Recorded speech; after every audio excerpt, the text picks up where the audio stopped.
Good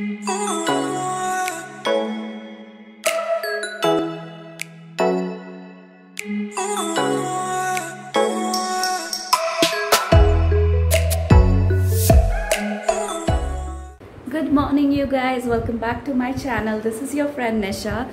Today I am craving for something sweet for breakfast, so I was actually thinking of making oats pudding with some fruits because that's what I have in the kitchen. So I'm going to show you today how I prepare my oat pudding, or you can call it oat kheer as well. So this is something I love to eat when I have sweet cravings.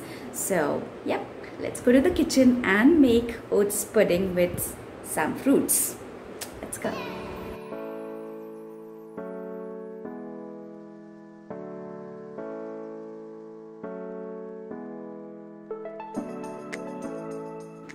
To make the oats pudding, I have taken apple, some dry fruits.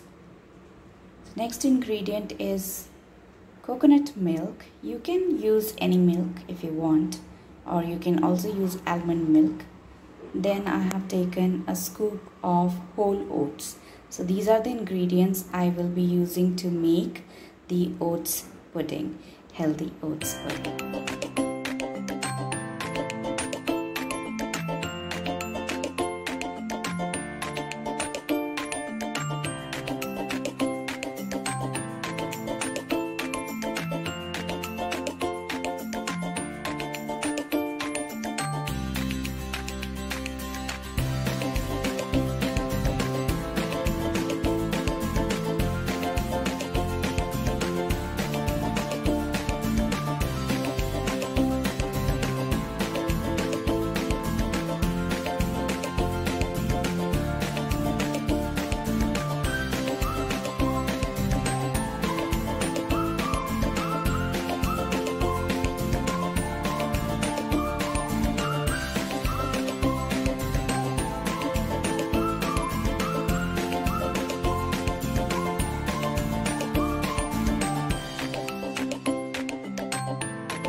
Alright, so breakfast is done. Thank you everybody for watching my videos and watching me have my breakfast. So I would love to do such sort of videos more. Do let me know if you want to watch it. So alright, so I'll see you in my next video. Until then, you take care of yourself, stay healthy, eat healthy, and subscribe to my channel if you are new to this channel. Let us meet in the next video with something new and interesting. Alright, bye bye.